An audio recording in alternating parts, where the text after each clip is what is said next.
예, 오늘 예수님의 재림에 대해서 그리스도가 다시 오실 때 어떤 일이 일어나는가에 대한 종말론에 대한 이야기 함께 생각해 보도록 하겠습니다.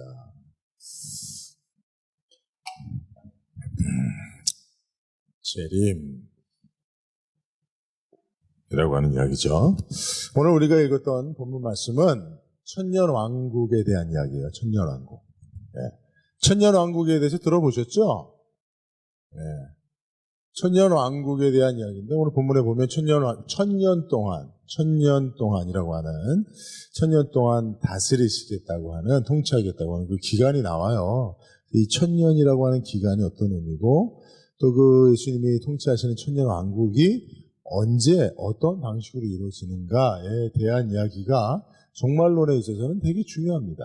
예. 이제 그 이야기를 오늘은 하지 않고 그 천년왕국에 대한 이야기를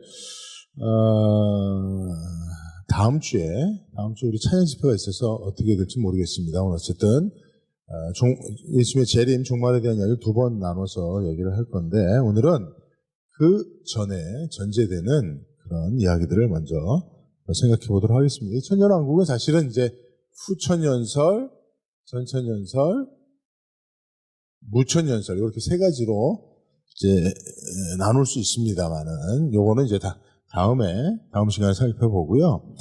오늘은 이제 재림에 대해서 두 가지 부분을 이야기할 텐데 원래는 이제 재림은 첫 번째는 재림은 있다. 반드시 있다. 것이죠. 반드시 있다라고 하는 것이죠. 네. 여러분 믿습니까? 예수님이 반드시 다시 오신다는 사실을 믿으십니까?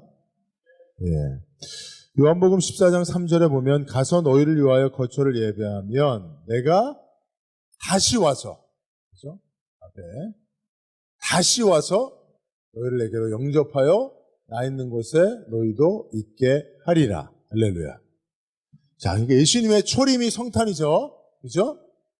초림이에요. 처음 오신 거예요. 네. 그래서 내가 처음 오신 예수님을 어떻게 해야 돼요? 영접해요. 그죠? 그래서 영접하는 자, 곧 그 이름을 믿는 자들에게는 하나님의 자녀가 되는 권세를 주신다고 그랬죠. 예수님께서 2000년 전에 성령으로 잉태하사 동정녀 마리에게 나신 것, 그게 초림이죠. 그래서 오신 거죠. 예수님의 초림 전에 수많은 예언이 있었어요. 그죠? 구약에 예수님이 이렇게 오실 것이다. 어디서 나실 것이다. 예수님은 어떤 모습으로 오실 것이다. 예수님이 오셔서 어떤 일을 하실 것이다. 예수님의 초림에 대한 예언이 많이 있었고 그 예언의 성취로 예수님께서 이 땅에 오신 줄로 믿습니다. 그게 예수님의 초림이죠. 그래서 그것을 기념하는 게 성탄이죠. 그죠? 그리고 이렇게 이제 오신 예수님을 우리가 어떻게 해야 돼요? 믿음으로 영접해야 돼요. 그러면 우리가 하나님의 자녀가 되는 권세를 얻습니다. 어서리티를 얻어요. 그죠? 그래서 자녀의 권세를 가지고 이 땅을 살아가게 됩니다. 이렇게 초림으로 오신 예수님을 영접할 때 이게 이제 재림주죠. 다시 오시는 예수님께서 우리를 또 어떻게 해주세요? 영접해 주십니다. 할렐루야. 예, 이게 중요합니다. 오늘 제가 오전에도 얘기했지만 이 땅에 오신 예수님을 마음에 모셔드릴 때, 우리 삶에 모실 때, 그 영접이죠. 그럴 때 다시 오실 예수님이 우리를 모셔주는 거예요. 영접해주는 거예요. 어디로? 천국으로. 예수님이 예비하신 처소로. 네. 그러니까 여러분 우리가 예수님을 얼마나 잘 모시는 거가 중요합니다. 그것이 여러분 이게 골든 룰이에요. 황금 룰이에요. 내가 예수님을 잘 모시면 예수님도 우리를 천국으로 잘 모실 거예요. 물론 예수님이 우리보다 높은 분이시니까 우리를 모신다고 하진 않겠지만 어쨌든 영접하면 그죠? 여러분들이 천국의 예수님으로부터 영접을 받기를 원하면 이 땅에 사는 동안에 예수님을 잘 영접하시길 바랍니다. 이게 중요한 거죠. 그죠? 예수님 등한시하고 예수님 그냥 많은 인생에 만나는 인간관계 중에 한 분 정도로 취급하면 안 되죠. 그죠? 그러면 우리가 천국 갈 때, 여러분, 우리가 천국에서 우리 주인공이 되지 않으면 어떻게 됩니까? 그죠? 천국에 못 들어갈 수도 있는 거예요. 그죠? 그러니까 여러분, 우리가 예수님을 잘 모시는 것, 그게 이제 중요하다. 근데 예수님께서 이렇게 예수님을 잘 모시고 사는 것은 재림주로 다시 오실 예수님에 대한 확신이 있어야 돼요. 확신이. 여러분, 예수님이 정말 다시 오실 것을 믿습니까? 이걸 믿어야 돼요, 우리가. 그죠? 예수님이 오신다고 약속을 많이 했지만 많은 사람들이 예수님의 첫 번째 오시는 것, 초림을 잘 알지 못했어요. 또 예수님이 오셨다고 해도 믿지 못했어요. 그래서 예수님을 십자가에 못 박아 죽게 한 것 아닙니까? 우리도 마찬가지입니다. 예수님이 다시 오실 것이라고 하는 많은 약속이 있지만 그 약속을 우리가 정말 잘 믿어야 됩니다. 믿음으로 잘 예수님의 재림을 약속으로 믿어야 돼요. 믿음으로 받아들일 때 재림주로 오신 예수님을 우리가 맞이할 수가 있는 거예요. 여러분, 예수님 초림 오실 때 예수님을 맞이한 사람들이 얼마 되지 않아요. 그죠? 실제로 예수님이 다시 오실 것을 그 말씀을 예언의 말씀을 그 약속을 잘 알고 가르쳤던 바리새인 서기관들, 이런 종교 지도자들은 오히려 많은 백성들을 예수님의 오실 것을 준비시켜야 될 자들은 예수님의 오시는 것을 사실은 제대로 영접하지 못했습니다. 그리고 오히려 목자들이, 이방 동방 박사들이, 그죠? 그렇게 예수님의 오시는 것을 비로소 영접할 수 있었던 그런 것을 통해서 볼 때에 여러분, 우리가 예수님의 재림을 확실히 믿고, 여러분, 이 재림에 대한 약속을 잘 믿고 살아가는 것이 어떻게 보면 지금 우리가 어떤 신앙생활을 하느냐에 대한 매우 중요한 요소가 된다는 사실을 알아야 돼요. 우리는 어떻게든지 이 믿음 달라고 기도해야 할 줄로 믿습니다. 그리고 여러분, 믿음의 상상력을 동원해서 예수님이 다시 오실 것을 늘 바라봐야 돼요. 그죠? 여러분, 우리가 예배 전에 사도신경 하는 게 뭡니까? 그죠? 다시 오시는 약속을 믿음으로 고백하는 거니까. 그죠? 주님이 반드시 다시 오실 것이라는 그 사실을 여러분, 우리가 꼭 이제 믿어야 하는데, 특별히 여러분, 예수님의 초림과 예수님의 재림에 차이가 있다는 사실을 알아야 돼요. 초림과 재림에 차이가 있다는 사실을 알아야 돼요. 그죠? 어떻게 보면 예수님이 이 땅에 초림, 어떤 분으로 오셨어요? 예수님은 초림을 하나로 얘기하면 예수님은 어떤 분으로 초림하셨습니까? 메시아, 그렇죠? 메시아는 다른 말로 하면, 그렇죠, 구원자. 예수님은 구원자로 오셨어요, 초림. 그죠? 그래서 예수님이 오셔서 가장 중요하게 하신 일이 뭐예요? 십자가. 맞죠? 십자가 지고 죽는 일. 그죠? 십자가 지고 죄인으로 죽는 일을 하셨기 때문에, 그죠? 예수님의 초림은 어떻게 보면 초라해요. 그죠? 그 모습, 그 삶, 어떻게 보면 흠모할 만한 것이 없어요. 이사야서 말씀대로 보면. 예수님도 그러잖아요. 그죠? 여우도 머리 들 곳이 있지만 나는 머리 들 곳도 없다. 여우가 맞나요? 어쨌든. 그런 비유도 말씀하시면서 예수님의 삶은 초라합니다. 이 땅에서 뭔가 소유하고 뭔가 이렇게 누리면서 화려한 삶을 살지 않으셨어요. 그죠? 그거 왜 그러냐? 예수님이 십자가 지고 죄인으로 죽으셔서 십자가 죄인처럼 죽어야 될 우리들을 구원하시기 위한 구원자로 오셨기 때문에. 자, 이게 초림주 예수님이십니다. 그러나 재림주는 어떻게 오십니까? 이거 완전히 다릅니다. 그죠? 어떤 분으로 오세요? 그렇죠. 심판주로 오신다는 사실을 알아야 돼요. 심판주로. 여러분, 이거를 잘 구분할 수 있어야 됩니다. 아직도 예수님을 늘 십자가 지고 죽으셔야 될 초라하고 불쌍하고 막 십자가의 고통에 막 몸부림치는 막 피 흘리고 막 가시관 쓰고 그런 분으로만 늘 상상하고 그분을 막 그런 분으로 이렇게 기대하고 그런 분으로 우리가 막 영접하려고 하고 이거 넘어서야 됩니다. 예수님은 영광 가운데 계신 줄로 믿습니다. 그 영광의 주님이 권세를 가지고 심판주로 오실 거예요. 심판주. 그러니까 여러분 우리가 예수님을 다시 오실 예수님을 심판주로 맞이하는 거예요. 예? 아시겠죠? 예, 조용히 해야 되는데. 아, 나갔나? 자, 여러분. 십자가를 주고 죽으시러 구원자로 오실 예수님을 맞이하는 것과 영광 가운데 권세를 가지고 심판주로 오실 예수님을 맞이하는 것은 분명히 구별되어야 되는 거죠. 그죠? 우리는 이미 예수님을 구원자로 받아들이고 믿고 모시고 살고 있는 자들이기 때문에 우리는 더 이상 예수님을, 그죠? 나의 죄 문제를, 물론 이제 우리가 천국 가기까지 성화의 과정 속에서 예수님의 십자가를 늘 의지해야 하는 건 맞지만, 그러나 그 수준에 늘 머물러서 늘 주님과의 관계 속에서 늘 주님을 십자가에서만 만나려고 하지 말아야 된단 말이죠. 그죠? 그걸 넘어서서, 그죠? 우리에게 사명을 주시고, 능력을 주시고, 또 이 세상을 심판하시고, 또 우리가 예수님과 함께, 여러분, 예수님이 재림하실 때 공중에서 우리가 주를 맞으리 이렇게 얘기하잖아요. 그죠? 그게 어떤 영적 의미가 있는 줄 아세요? 이것을 좀 구분하는 경우들이 있어요. 예수님이 오실 때 공중 재림, 지상 재림 이걸 구분을 하기도 합니다. 근데 이것에 구분하는 것은 실제로 장소, 재림의 장소 또는 재림의 시기 이걸 구분하는 게 아니에요.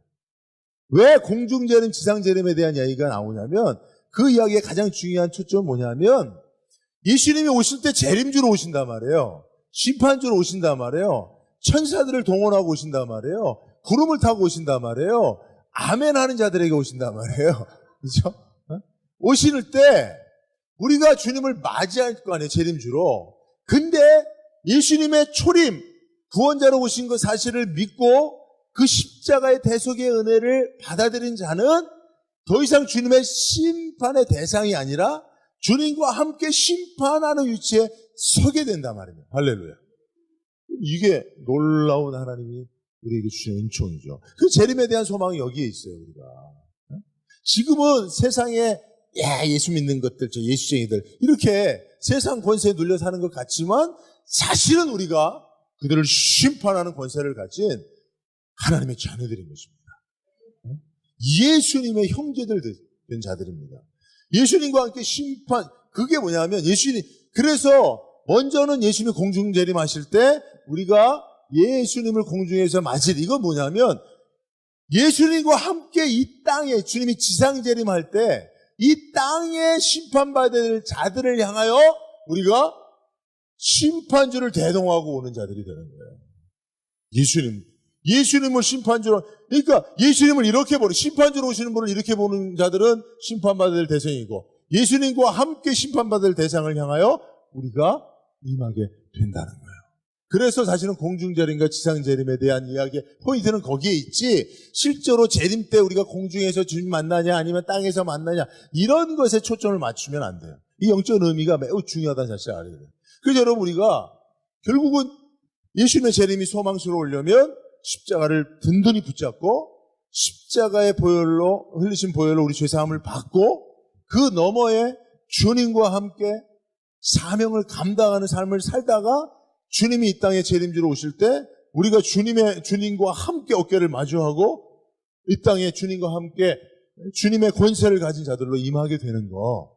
할렐루야. 이게 중요하다는 것이죠. 그죠? 네. 그래서 예수님을 재림주로 맞이한다고 하는 것, 재림을 기다린다고 하는 것은 그런 소망을 우리가 가지고 주님을 기다린다라고 하는 것을 여러분 꼭 기억하시고요. 자, 주님이 재림하시겠다고 하는 다시 오시겠다고 하는 약속들을 몇 가지 성경을 통해서 보는데 특별히 요한계시록 우리가 읽었던 말씀들 가운데 22장을 한번 보세요. 뭐 앞에도 있으니까 22장 7절에 보면 보라 내가 속히 오리니 이 두루마리 예언의 말씀을 지키는 자는 복이 있으리라 하더라. 여기서 주님이 뭐라고 말씀하세요? 속히 오겠다. 그죠? 말씀을 지키는 자가 복이 있겠다. 주님이 오실 때 말씀을 순종하고 말씀을 지키며 사는 자들이 복을 받는다는 거예요. 그죠?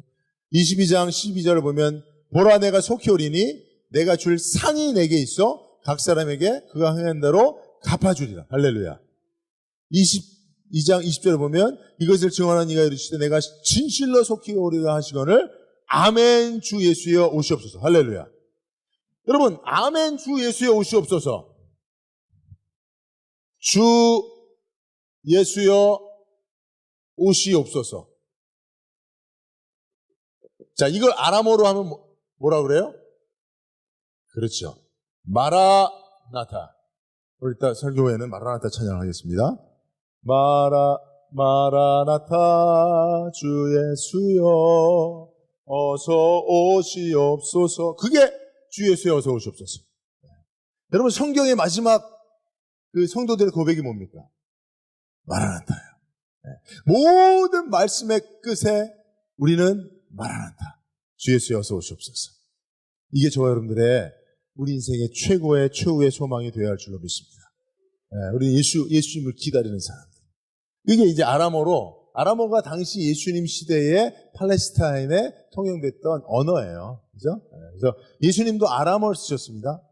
예수님이 헬라어로 얘기하시지 않으시고 아람어를 쓰셨어요. 그죠? 그게 마라나타가 바로 주 예수여 어서 오시옵소서. 자, 이것은 내가 속히 오리라는 예수님의 약속에 대한 우리의 반응인 것입니다. 믿음의 반응인 것입니다. 아멘이죠? 그죠? 그러니까 여러분, 주님이 속히 오시겠다고 하니까 이 영어로 보면 I am coming soon 이렇게도 얘기하고 I am coming quickly. quickly란 말을 더 잘 알죠, 그죠? 여러분 영화 개봉박두 coming soon 이러잖아요, 그죠? 그런 것처럼 예수님이 여러분 주님이 그렇게 말씀하실 때에 그 시간적 긴박성을 여러분 느껴야 돼요. 네? 여러분 우리에게 하나님이 주신 믿음이 있다고 하는 여러 가지 증거들을 우리가 스스로 시험하고 검증해 봐야 합니다. 우리는요 평생 정말 내가 구원 얻을 만한 믿음이 있는 사람인가라고 하는 사실을 스스로 시험하고 검증해 봐야 됩니다. 왜? 그 믿음이 잘못되면 구원 못 받으니까, 천국 못 가니까. 이 땅의 삶은 짧은데 영원한 그 천국에 못 들어가면 낭패 아닙니까?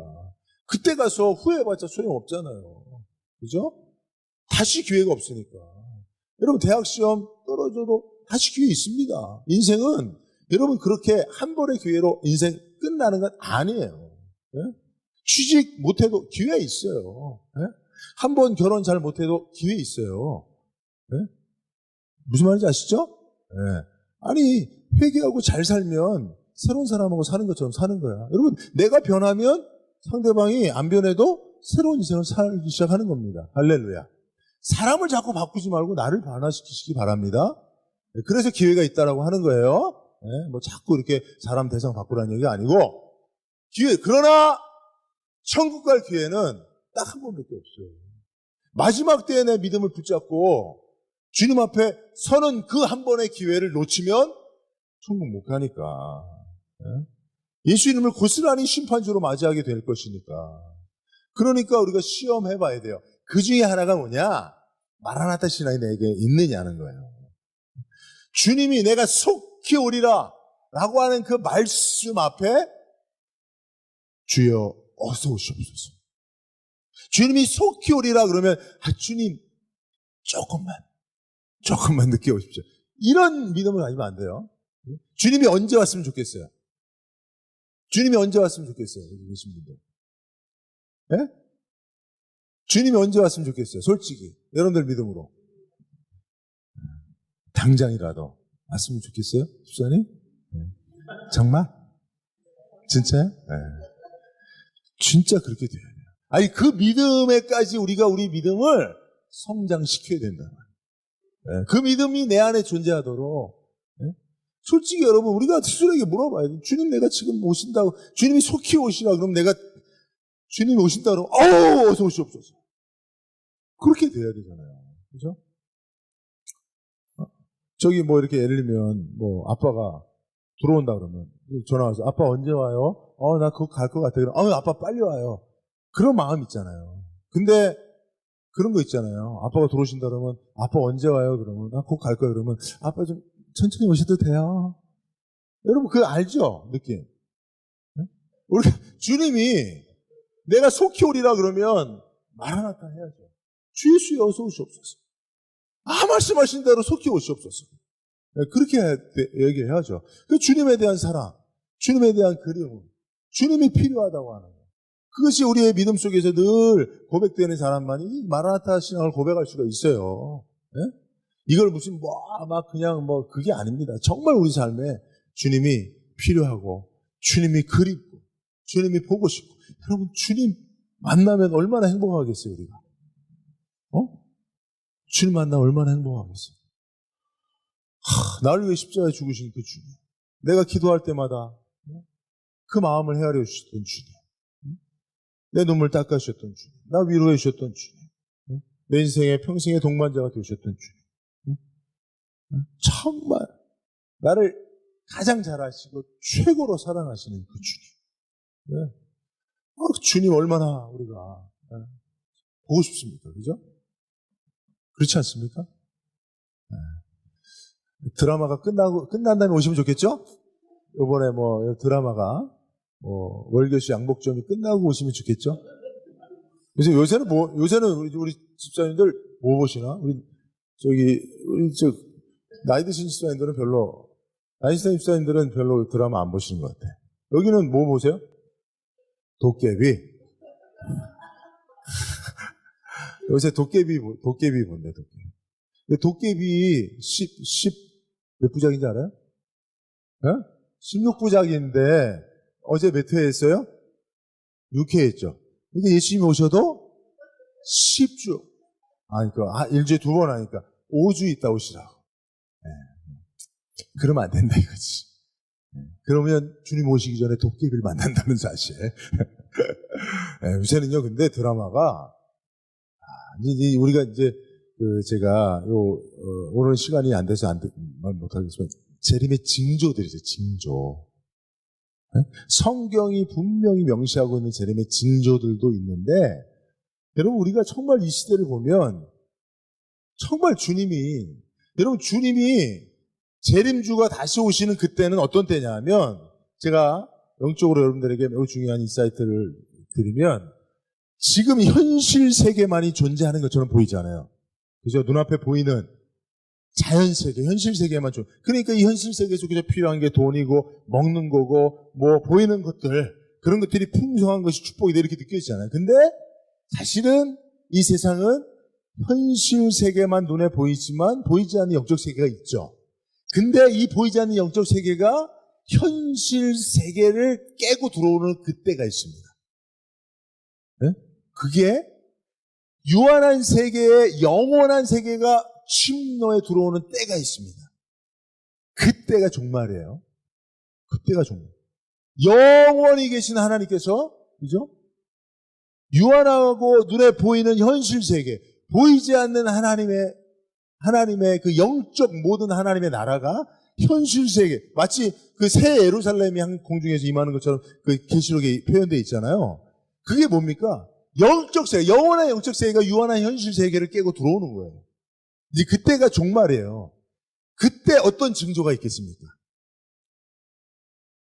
영적 세계에 대한 이야기들이 사람들의 높은 관심사 속에서 이슈가 되어질 거예요. 그죠?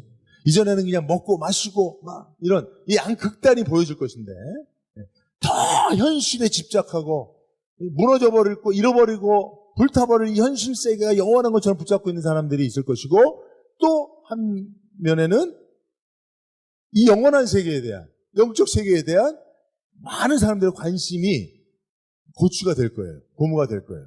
왜? 이 현실 세계, 유한한 현실 세계가 끝나고 영적, 영원한 하나님 나라가 임하게 될 거니까.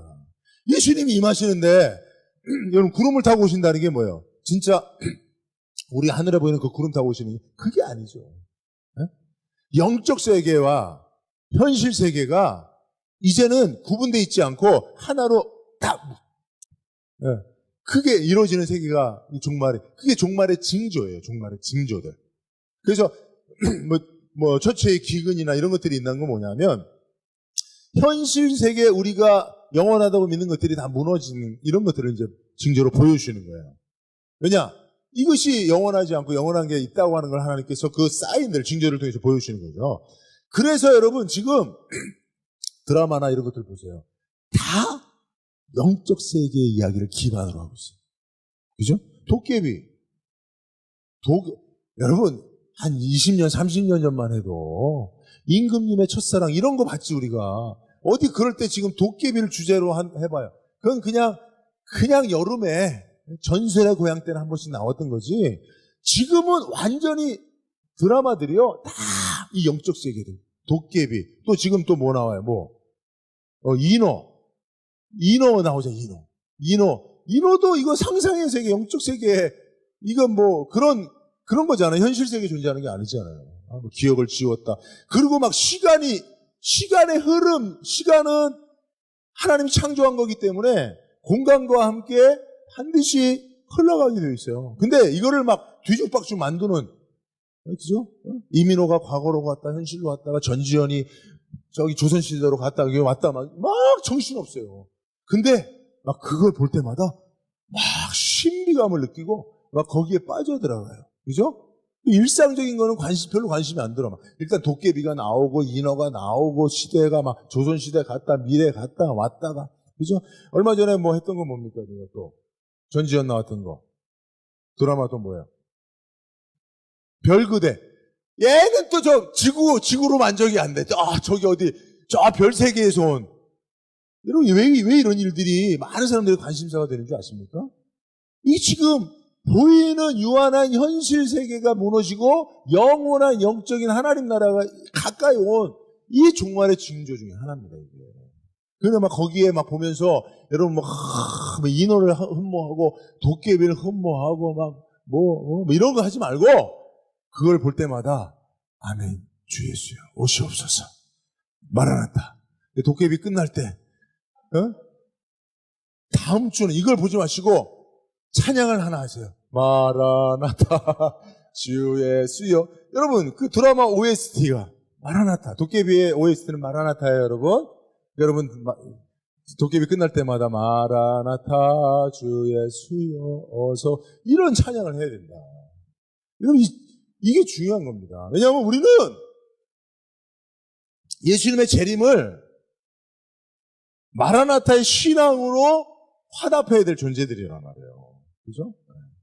그러게 되기 때문에 우리는 반드시 있을 예수님의 재림을 주 예수여 속히 오겠다고 한 주님의 약속을 주 예수여 어서 오시옵소서라고 하는 마라나타의 신앙으로 화답해야 된다. 믿음을 보여드려야 한다는 것입니다. 자, 그러면 재림은 분명히 있다는 이야기, 그 사실을 믿는 우리들은 마라나타의 신앙을 가져야 된다는 이야기 했고요. 두 번째는 재림의 때, 좀 전에도 재림의 때를 잠깐 언급했지만 언제입니까? 마가복음 13장 32절에 보면 그러나 그 날과 그때는 아무도 모르나니 하늘에 있는 천사들도 아들도 모르고 누구만 알아요? 누구만 알아요? 여러분 근데 예수님이 정말 모를까요? 네? 예수님이 야 나도 모른다. 아버지만 알아. 야 아버지 나한테도 안 가르쳐줬다. 이런 의미가 아니죠. 그죠? 이거는 하나님에게 속한 영역이기 때문에 우리가 그때를 정확히 알려고 하는 시도는 하나님에 속한 영역을 침범하려고 하는 불경이라는 거예요. 참람하도다. 선악과를 따먹으려고 하는 것과 같은 거야. 여러분 우리가 그래도 재림의 때를 막 정확히 알고 싶죠. 그죠? 그래서 그거를 막 알고 싶어서 막 기도하고 그랬던 사람들이 다 어떻게 됩니까? 선악과 따먹고 타락한 이단들이 된 거예요, 다. 그죠? 여러분, 왜 하와가 선악과 따먹고 싶었습니까? 하나님에게 속한 영역을 자꾸 침범하고 싶은 거예요. 그죠? 네. 그러니까 여러분, 그런 것들을 잘, 네? 그죠? 네. 그 절제죠. 우리 삶의 절제. 이게 필요해요. 근데 욕심은 절제를 무너뜨리는 거죠. 그러니까,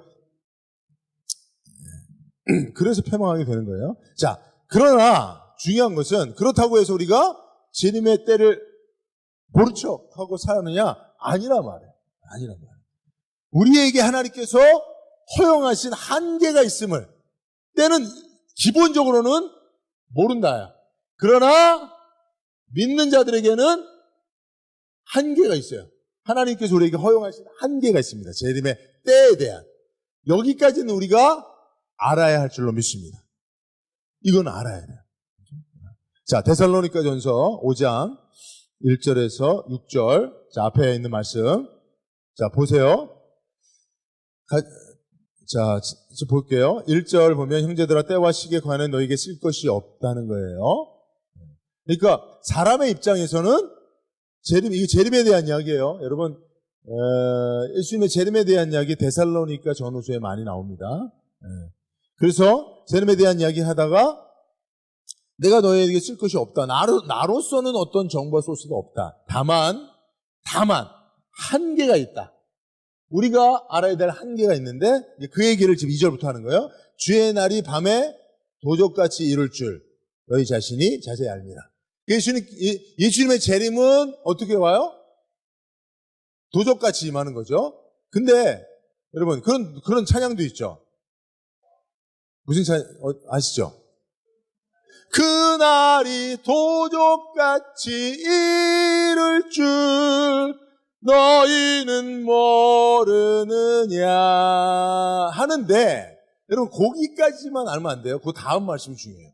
어떤 이에게는 도적같이 이릅니다. 도적같이 이룬다는 건 뭐예요? 언제 올지 모르는 거야. 언제 올지 모르니까 준비하지 못하는 거야. 대비하지 못하니까 그날이 올 때 고통이 많은 거예요. 저도 여기 교회 개척하고 3번 도둑을 맞았어요. 언제 올지 모르더라.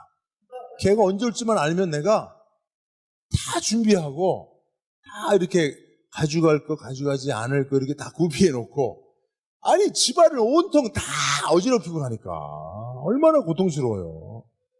근데 다행히 두려운 마음이 하나도 안 들더라. 어떤 분들은 도둑이 왔다 가면 집안을 소랍 여러분 도둑 맞아본 적 아시죠? 도둑이 오면 소랍은 다 열어보고 안에 있는 건 다 끄집어 집안을 완전 엉망 만들어놔요. 걔가 뭐 신발 벗고 들어왔다 나갑니까? 신발 신고 들어와서 다 그러고 나가요. 그러다 보면 사람이 기분이 되게 나빠요. 그리고 두려운 마음이 생겨요. 그러니까 어떤 분들은 집에 도둑이 들어왔던 그 때문에 두려워서 집을 이사 가는 경우도 많아요. 근데 저는 한 번도 두려운 마음이 안 들더라고.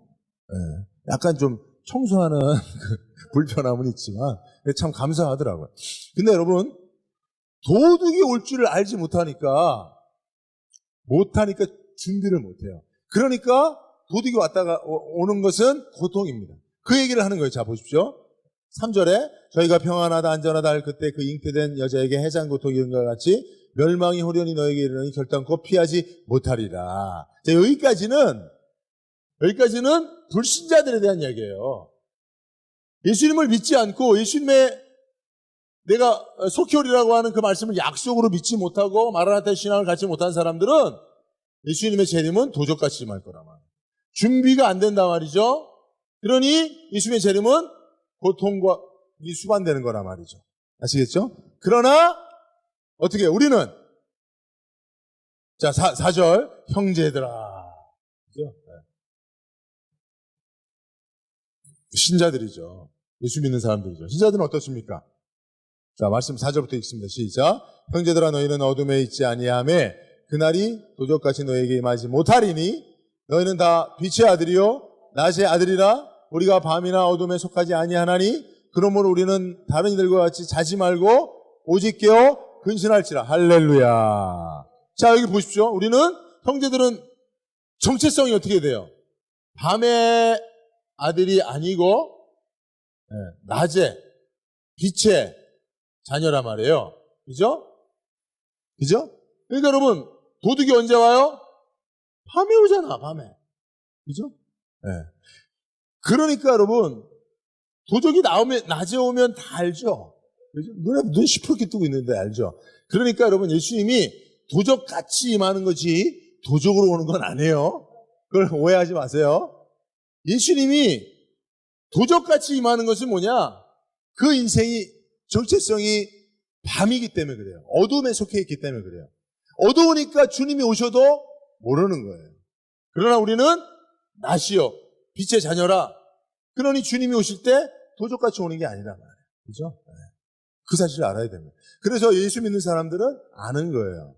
여러분, 그 예수님의 초림 때도 예수님의 오심을 알 수 있는 징조, 그 별을 본 동방 박사들, 그죠? 그리고 성전에서 주님의 오실 것을, 자기의 생애에 주님이 오실 것이라는 약속을 가지고 기다렸던 사람들이 있잖아요. 그 사람들이 빛에 속한 사람들이라 우리도 똑같다는 거죠. 우리도 빛에 속하고 어둠에 속하지 아니하면 주님이 오시는 것을 그날과 시를 정확히 언제, 몇 월, 며칠, 몇 시, 옛날에 1992년 10월 며칠이었어요? 10월 28일인가? 그때 이장님이가 그죠? 다미선교회 온다고 그랬잖아요. 엄청나게 많이 빠졌습니다, 그때. 그래서 그때 엄청 많이 빠졌어요. 그때 사람들이요, 자기 있는 재산을 다 바치고 그렇게 했어요. 할렐루야. 저도 한번 그렇게 한번 하면 여러분들 중에 한 반만 믿어도, 반만 믿어도 여러분들이 지갑에서 헌금하지만 그때는 어디서 헌금할 겁니까? 그죠? 근데 그거 잘못된 거죠. 그죠? 여러분, 예수님의 재림에 대해서 최소한 시는 아니더라도 만약에 10월 28일이다. 이런 얘기하면 다 거짓말이에요. 요새 그런 사람 얘기하는 사람도 있어요. 홍혜선 전도사라고 하는 여자. 지가 자칭 선지자라고 하는 사람. 근데 이걸 보니까 참 감사한 것은 겉보라니라고 생긴 대로 놀더라고. 여러분, 우리 눈이 정상적이면, 상식적이면, 그죠? 딱 보고도 알 수 있겠어. 그냥 영적으로 막 분별 안 해도 알아요. 근데 그 눈이 가려워지면 그것도 몰라요.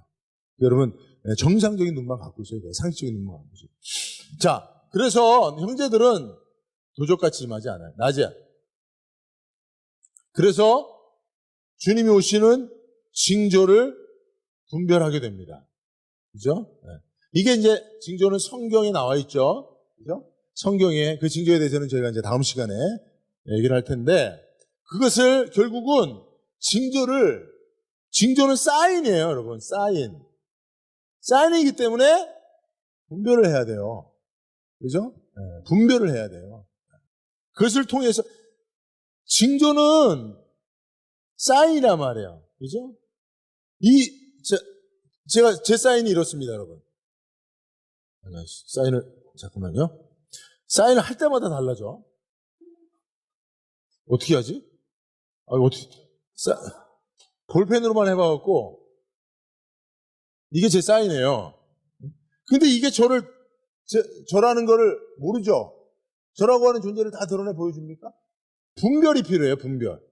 이 사인을 통해서 실체를 볼 수 있는 분별. 이 분별이 바로 형제들에게 주어졌다는 거예요, 믿음으로. 그 분별력을 유지하기 위해서는 우리는 어떻게 되느냐? 자, 오늘 말씀처럼 오직 자지 말고 깨어 근신할지어다. 깨어 근신할지어다. 할렐루야. 이게 뭐예요? 정신을 차리고 있으라는 거예요. 다른 번역본을 보니까 다 정신 차리라는 거예요. 정신 차리세요, 여러분. 정신 차리세요. 정신 차리세요. 넋 놓고 있다가 당합니다. 정신 차리셔야 돼요. 주님이 반드시 오신다고 하는 사실을 여러분 우리가 기억하고 정신 차리고 있어야 됩니다. 깨어 있어야 됩니다. 자, 그 중에 정신 차리고 있는 것 중에 매우 중요한 방법은 뭔지 아세요? 여러분, 우리가 주님이 오실 때 그때를 놓치지 않고 낮에 빛의 자녀로 주님이 오시는 것을 알고 준비할 수 있으려면 어떻게 해야 돼요? 정신을 차리고 있어야 되는데 정신 차리고 있는 어떻게 하면 정신 차리고 있을 수 있느냐? 네? 그럼 매일 잠도 안 자고 막 정신 차리고 있어야 되느냐? 그럴 수는 없죠, 그죠? 네. 바로 형제들과 함께 있으면 됩니다. 그죠? 혼자 있으면 정신을 잠깐 놓을 때도 있어요, 우리가. 그죠? 혼자 있으면 어두운 가운데 들어가 불신자들과 어울려 살 때도 있어요. 혼자 있으면 주님의 사인을 분별하지 못할 수도 있어요. 그래서 하나님 교회를 주시는 교회. 형제들이 함께 할 수 있는 교회를 주시는 것입니다. 그러니까 바른 교회가 중요합니다. 여러분들이 바른 신앙을 가진, 마라나타 신앙을 가진, 그죠? 성도들이 함께 깨어 있으면, 여러분, 빛도, 우리가 요즘 뭐 촛불 뭐 이런 거 하지만, 촛불이 하나가 됐을 때 아무런 힘이 없어요. 근데 100만 개가 되니까, 맞습니까? 100만 개가 되니까, 이렇게 쓰면 안 돼요? 100만. 100만 개가 되니까, 그죠? 엄청난 역사를 이루잖아요. 그죠? 그런 것처럼 우리가 정신을 차리고 깨어 있으려면 불을 켜고 있어야 되는데 그 불빛이 혼자 있으면 희미합니다. 누가 정신 말대로 바람 불면 꺼질 수 있어요. 근데 이게 형제들과 함께, 교회와 함께 정신을 차리고 있습니다. 그죠? 여러분 군대에서 근무하러는 최소 몇 명이 내보내요? 2명을 내보내요. 부대 근무는 2명을 내보내고, 초소에. 그리고 부대의 초소는 2명씩 내보내고, 부대 전체를 지키는 매복은 몇 명 나가는 줄 아세요? 최소 7, 8명을 내보내요. 7, 8명을 내보내요. 왜요? 한 사람이 정신을 놓아도 나머지 사람들이 깨워서 분별할 수 있도록 하기 위해서. 그러니까 여러분, 우리가 함께 깨어있다고 하는 사실은 되게 중요합니다. 자, 또 하나는 우리가 정신을 차리고 깨어있다는 건 뭐예요? 네? 우리 영적 활동이 계속되고 있다는 거예요. 영적 분별력이 살아있다는 거예요. 안테나가 예민하게 세워져 있다는 거예요. 그죠? 이거는 뭐하고 연결돼요? 기도하는 거하고 연결됩니다. 기도하지 않으면 영적으로 분별을 잃어버리게 됩니다. 그리고 그 기도를 어떻게 해야 되냐면 쭉 계속해야 돼, 기도를 어떤 문제 때문에 한꺼번에 심하게 몰아서 하면 그 기도 부작용이 생깁니다. 기도 부작용이 있는 거 아시죠? 기도를 잘 안 하다가 어떤 문제 앞에 하잖아요? 기도 부작용이 생겨. 아세요? 네? 기도를 극단적으로 하려고 요구하는 사람들은 잘 따르면 안 돼요. 그냥 매일 새벽에 나와 기도하고, 매일 저녁 기도하고, 그죠? 최소한 여러분들 수요 예배, 목장, 주일 오전 오후 이런 예배 때만이라도 여러분 기도에 깨어 있어서, 그죠? 네. 여러분들의 영적 분별력을 잠자는 자가 아니라 어둠 가운데 있는 자가 아니라 빛 가운데 있는 자로 살아가면 어떻게 됩니까? 그러면 정신을 차리고 있게 되는 거예요. 영적으로 분별력이 살아있게 되는 거예요. 네? 잘못된 것이 오면 분별할 수 있게 되는 거예요. 근데 여러분, 실제로 영적으로 깨어있는 자들이 얼마나 됩니까? 여러분, 영적으로 깨어있는 사람들 얼마나 됩니까? 여러분, 지금 여러분들 스스로에게 한번 자문해 보세요. 나는 영적으로 깨어있는가? 시작. 스스로에게 물어보세요. 시작. 나는 영적으로 깨어있는가? 물어보시라니까? 스스로에게 시작. 네. 자기 자신에게 물어봐요. 여러분, 깨어있습니까? 영적으로 깨어있습니다. 저는 그게 있어요. 저는 내가 영적으로 깨어있는가 아닌가를 분별하는 잣대가 있어요. 제 나름대로. 시험대가 있어요. 그게 뭐냐면 말씀을 볼 때, 말씀을 볼 때요. 네? 말씀을 볼 때 그 말씀 속에 성령의 음성이 들려지느냐 안 들려지느냐. 말씀을 기록하시니까 성령인데 문자로 된 기록된 말씀을 보지만 그 말씀을 기록하신 이가, 여러분 그런 거 있잖아요. 연애 편지를 읽어도 정말 사랑이 절절할 때는 어떻습니까? 사랑으로 깨어있을 때는 글을 읽는 게 아니라 그 사람의 목소리를 듣잖아요. 그 사람의 가슴이 느껴지잖아요. 그 사람의 심장 박동 소리가, 그 사람의 마음의 열정이 느껴지잖아요. 안 그래요? 그래요. 네? 여러분, 옛날에 오늘 가갖고 우리 이명희 집사님하고 최윤정 집사님은 연애 때 주고받은 편지 가지고 계세요? 네? 이명희 집사님은 없고 최윤정 집사님도 없어요? 쪽지는 있어요? 네. 이명희 집사님은 벌써 파기해 버리셨고 최윤정 집사님은 자, 그거를 읽어보세요. 읽을 때 내가 정말 영원히 깨어 사랑하고 있으면 그것을 그때 심정이 있잖아요. 그 사람이 연애 편지를 받았을 때 막 그 사람이 옆에 속삭이는 것 같은 느낌, 그건 뭐예요? 내가 깨어 있으면 그때요. 내가 사랑하고 내가 살아 있으면 그게 들려져요. 내가 깨어 있으면, 영적으로 깨어 있으면 성경을 읽을 때 성경 말씀, 성경을 기록하신 성령님의 감동이 느껴져요. 그 말씀의 의미가 깨달아지는 것 이상으로 가슴으로 와닿는 게 있단 말이에요. 그게, 저는 설교를 매일 해야 되는 사람이니까 그걸로 제 자신을 판단합니다. 그게 성경을 읽어도 의미는 알겠지만 가슴이 안 열릴 때 그때 얼마나 답답한지 몰라요. 그럼 설교를 못 하거든요. 최소한 설교는 내가 가슴으로 받은 말씀을 전해야 되잖아요. 머리로 이해한 건 얼마든지 제가 강의 얼마든지 잘하지만 강의 제가 잘해요. 근데 중요한 거는 설교는 그렇게 하면 안 됩니다. 그죠? 그러니까 여러분, 저는 그거 제 시험 때입니다. 근데 여러분들은, 나는 여러분들이 걱정이 되는 거예요. 여러분들은 설교도 안 해, 뭐 전도도 안 해, 뭐 사명이라고 감당하는 것도 없어. 도대체 여러분들은 뭘 가지고 여러분들이 깨어있다라고 하는 사실을 증명할까 스스로 검증해낼까. 혹시 목사님은 그거지만 저는 이런 걸로 한번 손 들어보세요.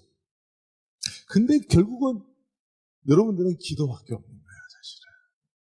물론 뭐 말씀을 여러분들이 읽으면서 그 말씀에 대한 감동을 느끼는 것도 중요하지만 기도밖에 없는 거예요. 기도해보면 바로 알거든요.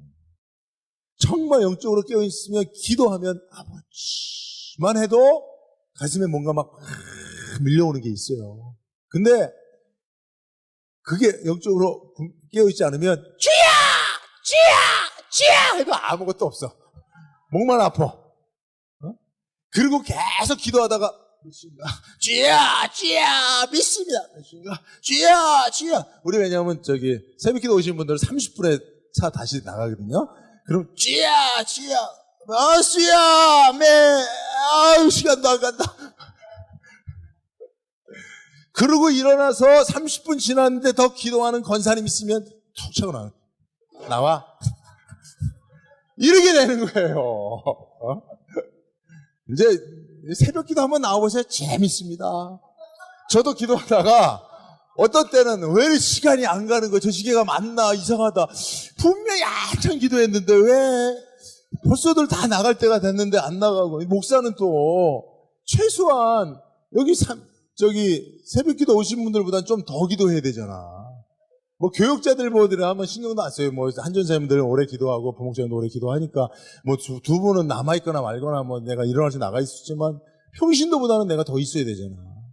그러려면요, 영적으로 죽어 있으면요, 시간은 안 가지. 앞에서는 할 말도 없지. 뭐 쥐야 하고 그러다가 막 계속 눈 뜨고 보는 거야. 근데 눈 뜨고 보는 것도 눈 마주치는 사람들이 있어요. 기도하다가. 야, 그럴까봐 어디로 보냐면 요 사이로 봐요, 제가. 요 사이로 이렇게 고개도 못 들어. 여러분, 영적으로 분별력을 잃으면 모든 게 힘들어져요. 모든 게 힘들어져. 막 저 사이로 막 이렇게 어떤 한눈으로 이렇게 보고 그래도 또 마주치는 사람이 있어. 그 사람도 뭐 계속 벌써 눈 뜨고 벌써 이렇게 보고 있는 것이. 시간은 다 돼가는데 이것들이 더 깊이 기도하면 안 돼. 권사님 더 깊이 기도하지 마. 이런 분위기야. 여러분, 기도하면 알아. 기도해보면 영적으로 깨어있는지 안. 물론 여러분들은 또 말씀을 통해서 분별하는 거는 설교를 들어보면 알아요. 정말 영적으로 깨어있는 분들은 설교가 개떡 같아도 찰떡같이 들어. 그죠? 아멘 하면서 들어. 그리고 막 설교에 막 빨려 들어. 진짜 그래요. 네? 근데 그렇지 않으면 또 역시 시계를 앞에 하나 더 시간이 됐는데 그러면 여러분들 성경 보면서 다 이러지. 성경을 제대로 보는 사람도 이렇게 보는데 성경을 안 보고 시계를 보는 사람은 성경을 이렇게 봐. 우리 시계를 보는 거야 사실은. 네? 핸드폰 계속 시계 눌렀다. 다 알아. 내가 여기서도 다 보여. 네? 여러분들이 혹시라도 내가 목사님 내가 영적으로 깨어있는지 안 깨어있는지 좀 분별해 주세요. 그럼 저한테 문자 보내주세요. 제가 다 답장해 줄 수 있어. 오늘 설교 들은 것만 보더라도 누구는 깨어있고 누구는 잠들어 있고 누구는 밤에 있고 누구는 낮에 있고 누구는 빛이고 누구는 어둠이고 다 알아요. 네. 그걸 알아야 목사지. 그죠? 그 정도는 알아야 목사가 할 거 아니에요. 그리고 또 다행히 저는 다 알 수 있도록 몇 명 안 되니까. 몇백 명만 돼도 몰라요, 목사님이. 여러분, 제가 어떤 목사님, 성도가 많은 목사님 설교하는 거 봤어요. 근데 이 목사님이 성도들 보는 줄 알았더니 성도들 보는 게 아니야. 다 이렇게 보면서 어디를 보냐면 저 의자를 보고 카메라를 보고 사람을 못 보더라고요. 왜냐? 너무 많으니까. 눈에 안 들어와 한 명 한 명씩. 그래서 그분이 습관적으로 이렇게 성도들을 본다고 하면서 결국은 가만히 보니까 스피커 보고 뭐 CD 보고 그러시더라고요. 근데 저는 안 그래요. 저는 여러분들 다 봅니다. 다 봅니다. 다 봐서 김경희 권사님이 지금 고개 숙이고 뭐 하는지 다 봅니다. 다 봐요. 지난 수요일 날도 이 앞에 새 젊은 집사님들 나와서 계속 고개 숙이고 뭐 하는지 다 봅니다. 그리고 저는 스파이가 있어요. 성도들 가운데 스파이가 있어서 목사님 그때 뭐뭐 했는지 제가 알려드릴게요. 그리고 다 가르쳐주는 사람이 있어요. 그때요 카톡 하더라고요. 그 집사님 카톡 했어요. 네. 그때요 네이버 들어갔어요. 다 가르쳐줘요. 그러니까 여러분 다 분별되니까 깨어있으세요. 깨어있으셔야 됩니다. 그게 왜 내 삶을 이렇게 자꾸 간섭하나 하지 마시고 깨어있어야 돼요. 여러분 주님이 속히 오신다고 했잖아요. 여러분 이 사실을 여러분 영적 긴박성을 가지고 깨어있는 자는 긴박성을 가지고 사는 거예요. 그죠? 여러분 사실은 성경을 기록한 시대보다 지금 2000년이 지났습니다. 근데 성경을 기록한 그 예수님 시대의 사도들, 제자들은 주님이 자기 생에 올 거라고 믿었어요. 근데 그 믿음은 자기들의 소망이었습니다. 사실은. 마라나타 신앙에 대한 소망이었어요. 자기 생에 주님을 다시 보고 싶어하는 그 소망이었어요. 그 고난받는 성도들에게 주님이 다시 오셔서 그들의 고통을 신원해 주실 것에 대한 간절한 소망이었습니다. 우리도 이 소망이 있기를 바랍니다. 이 믿음이 있기를 바랍니다. 그래서 여러분 말씀 안에서 기도 안에서 늘 깨어 있어서 이 소망을 가지고 살아가신다면 마지막 주님이 다시 오시는 그 시점이 아니라도 우리는 우리의 평생의 주님을 이 땅에서 사는 동안에 다시 오겠다는 주님을 맞이하게 될 줄로 믿습니다. 우리